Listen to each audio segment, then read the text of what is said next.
Jangan lupa tekan tombol subscribe, lonceng, like, and share.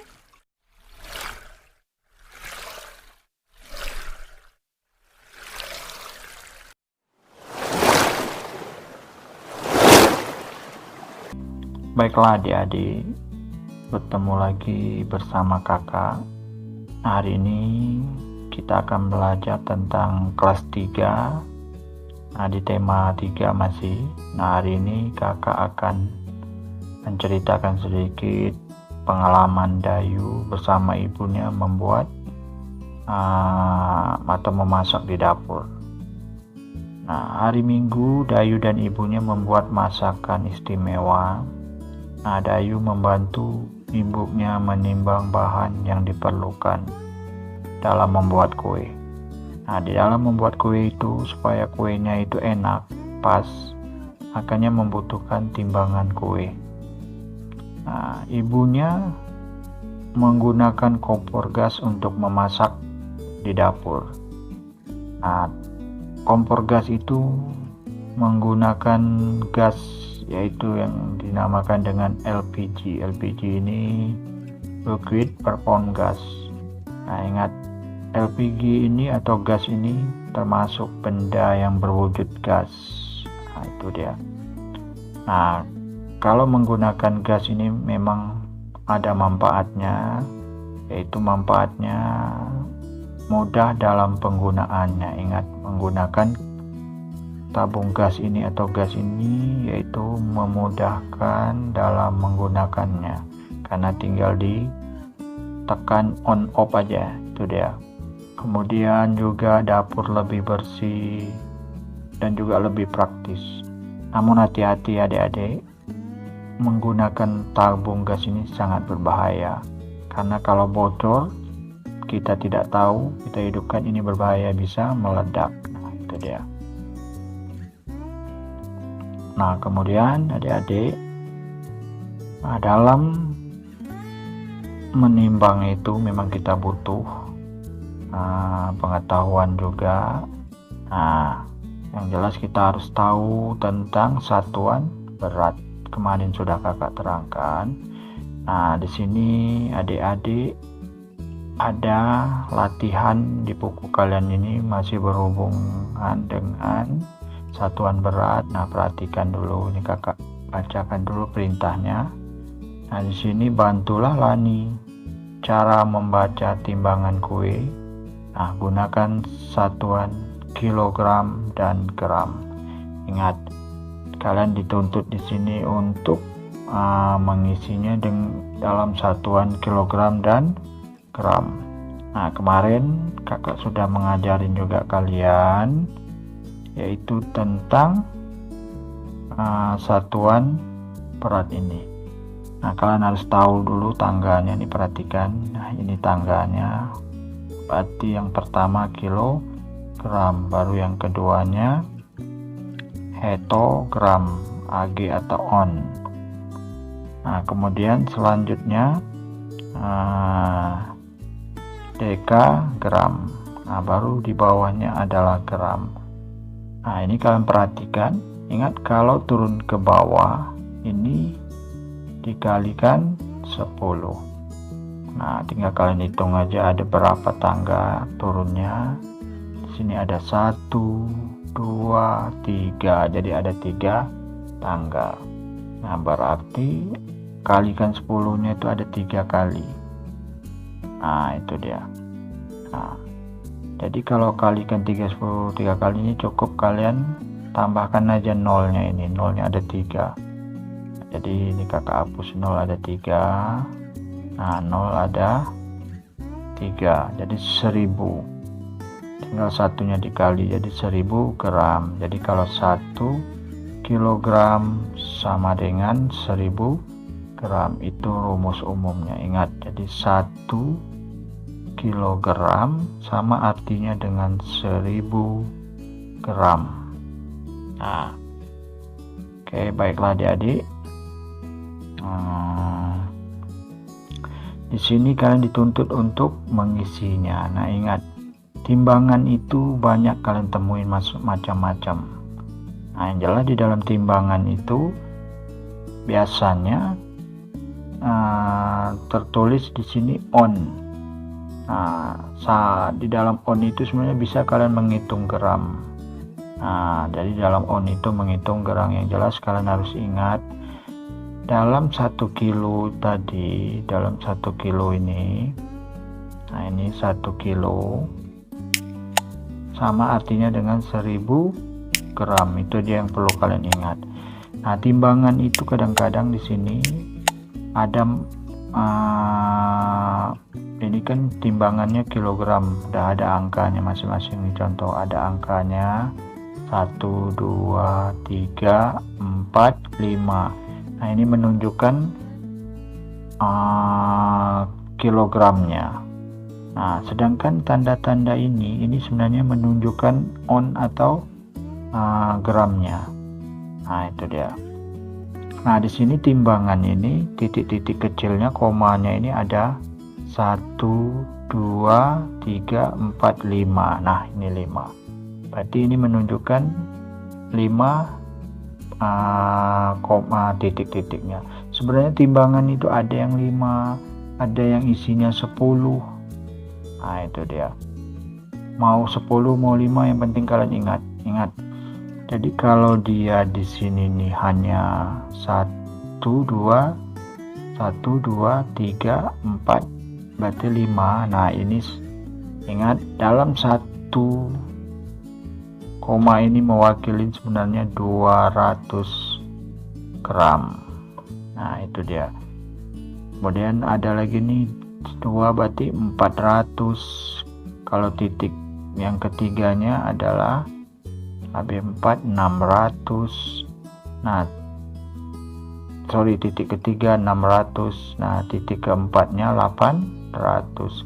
Nah, titik kelimanya ini pas posisinya 1000. 1000 ini sama juga dengan 1 kilogram.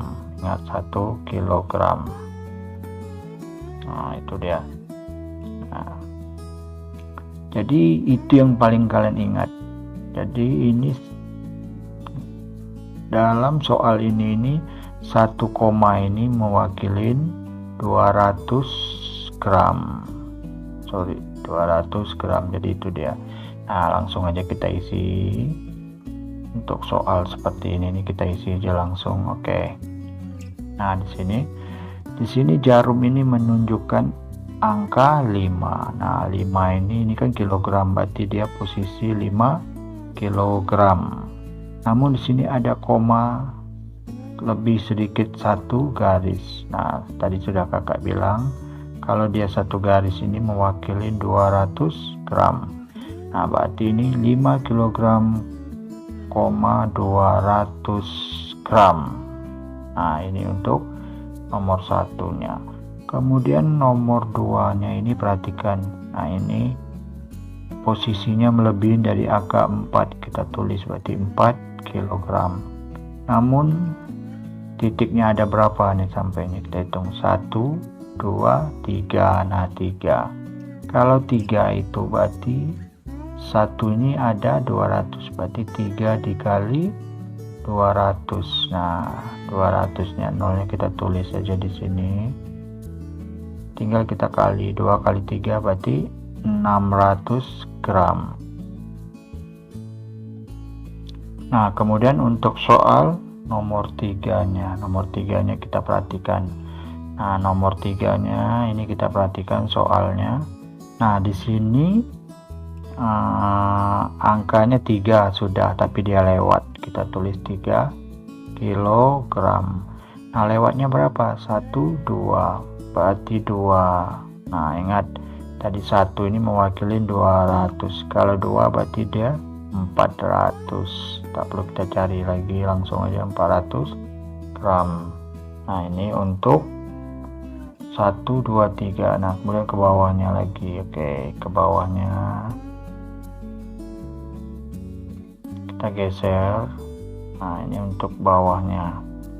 Nah, yang bawahnya perhatikan, ini angka 1, angka 2, angka 3, berarti dia pas di angka 3, berarti dia 3 kilogram aja, dia tidak ada lebih gramnya karena posisinya 4 pas. Nah yang ini kita lihat, ini 1, 2, berarti dia 2 kilogram, namun dia ada lebih nih 1 poin, berarti 1 ini berarti 200 gram.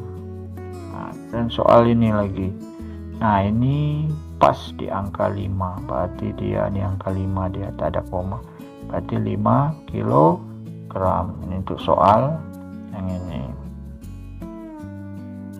Nah oke, selanjutnya lagi yang di bawahnya ini. Nah ini perhatikan yang di bawahnya. Nah ini posisinya melebihi dari angka 4, kita tulis ini 4. Nah ini lebihnya 1, ini 4 kilogram, nih 1 ini sama dengan 200 gram.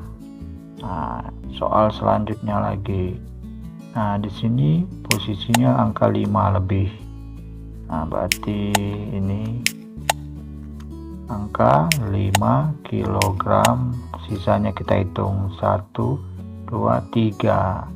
Nah 3 itu berarti 3 dikali 200 sama dengan 600. Nah, berarti 600 gram.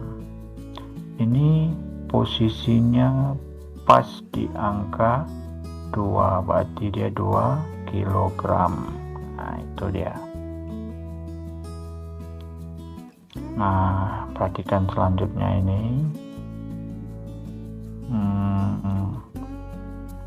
Oke, pernahkah kalian melihat asap? Nah asap itu sebenarnya merupakan wujud gas. Ingat, merupakan wujud gas. Jadi asap itu banyak.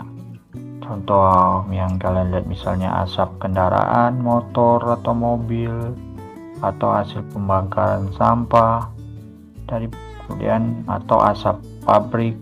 Nah itu merupakan wujud gas.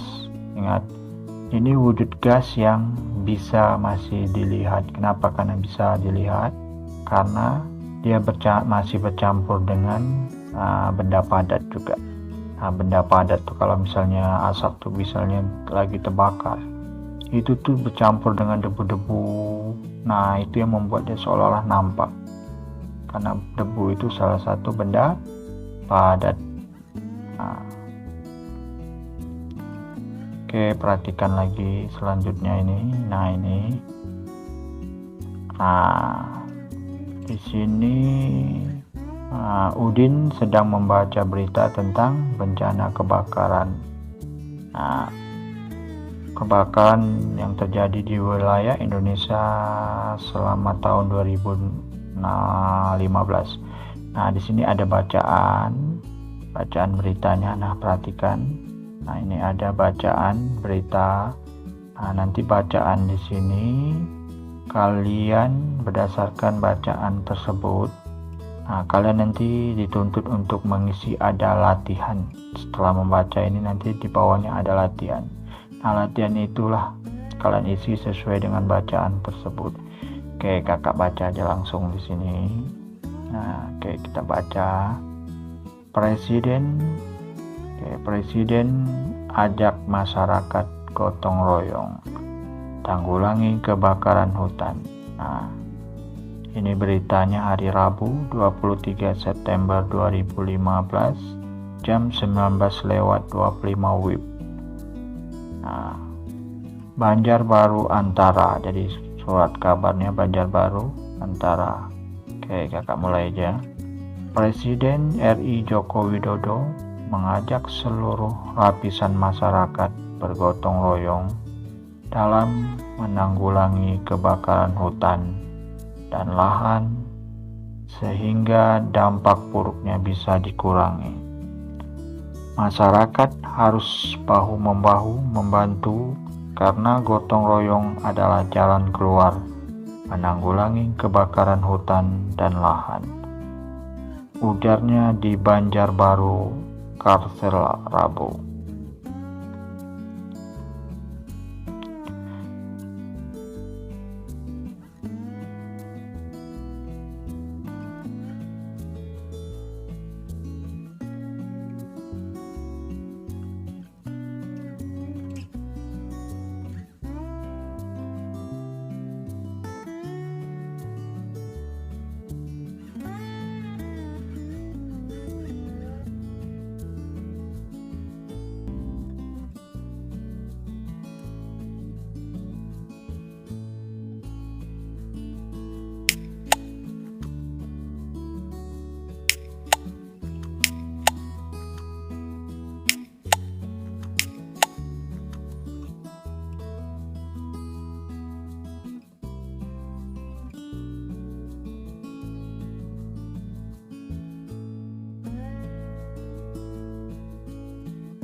Ajakan itu disampaikan Presiden saat melihat langsung kebakaran lahan dan meninjau titik api di kawasan Gunung Damar, Kelurahan Guntung Payung, Landasan Ulin, Banjarbaru.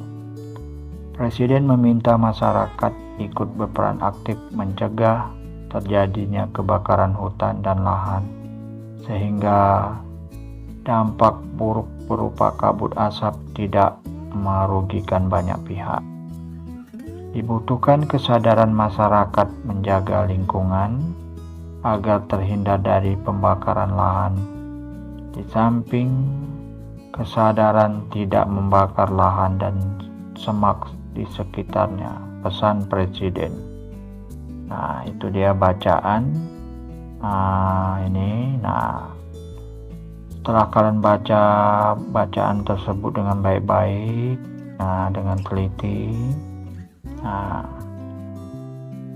kalian dituntut untuk mengerjakan soal. Jadi bacaan sudah kalian terima baik-baik. Kalian dituntut untuk menjawab soalnya. Perhatikan di sini. Kamu telah membaca cerita di atas. Jawablah pertanyaan berikut. Ini dia latihan nomor 1. Nomor 1 ini perhatikan soalnya. Apa pesan Presiden menurut berita tersebut? Pesannya itu banyak sekali. Pesannya salah satunya mengajak seluruh masyarakat bergotong royong dalam menanggulangi kebakaran hutan. Jadi mengajak seluruh masyarakat bergotong royong dalam menanggulangi kebakaran hutan. Kemudian pesannya berperan aktif,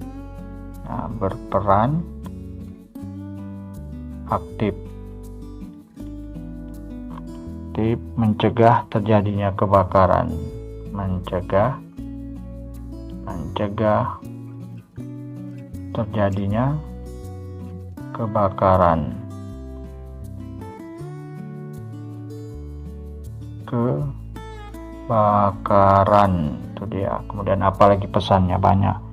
Salah satu pesannya dibutuhkan kesadaran masyarakat menjaga lingkungan agar terhindar dari pembakaran lahan. Di samping kesadaran tidak membakar lahan dan semak sekitarnya, itu salah satu pesannya juga.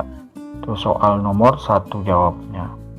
Kemudian ini juga pesannya meminta masyarakat ikut berperan aktif mencegah terjadinya kebakaran hutan, lahan. Oke, itu dia. Kemudian soal nomor 2. Soal nomor 2, mengapa gotong royong diperlukan untuk menanggulangi kesabaran hutan? Jawabnya adalah di sini perhatikan jawabannya ini.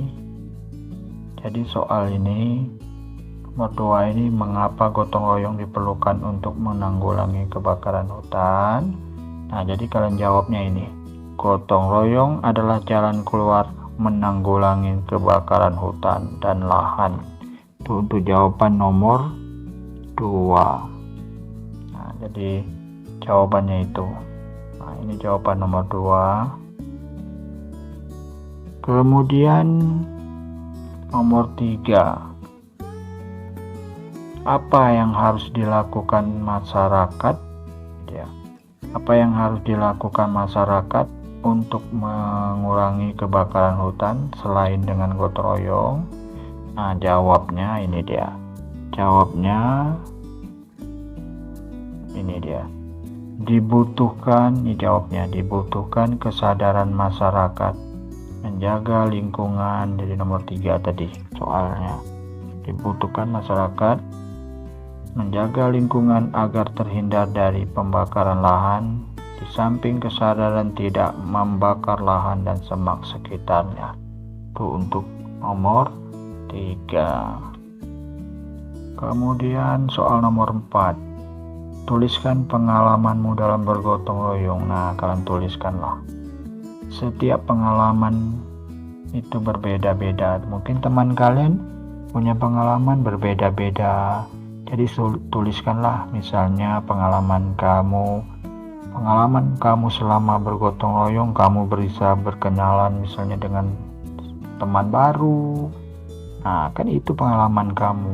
Dan kemudian pengalaman kamu mungkin di dalam melaksanakan bergotong royong itu memberikan kamu badan yang sehat karena berkeringat di saat bekerja, boleh silakan. Atau terjalinnya silaturahmi dengan teman-teman. Nah, itu pengalaman masing-masing, ceritakanlah apa yang terjadi selama kalian gotong royong. Misalnya selama kalian gotong royong, kalian bisa mengerjakan pekerjaan yang biasanya tidak pernah kalian kerjakan bisa terlaksana. Nah, itu pengalaman masing-masing berbeda, tuangkan dalam soal nomor 4 ini. Nah, kemudian selanjutnya, ini ada tabel. Perhatikan, masih bentuk latihan juga. Nah, tabel ini perhatikan. Apa pendapatmu tentang pernyataan di bawah ini? Berikan tanda centang di kolom yang tersedia. Jadi kalian menyentang ini hanya 2 aja. Misalnya umpama setuju atau tidak setuju. Kalau kalian menyentang setuju, ya tulis di setuju, tidak setujunya jangan. Tapi kalau kalian menyentang misalnya tidak setuju, ya tidak setuju saja. Setuju jangan dicentang. Oke, kita lanjutkan. Nah, ini nomor 1. Membersihkan kelas bersama merupakan contoh gotong royong. Setuju. Ingat, gotong royong kan kerja bersama-sama. Nomor 2. Gotong royong adalah ciri khas bangsa Indonesia. Setuju. Kegiatan gotong royong hanya dapat dilakukan di lingkungan rumah. Tidak setuju. Kenapa? Karena bisa dilakukan di mana-mana saja. Bukan di rumah, di lingkungan masyarakat boleh, di sekolah juga boleh.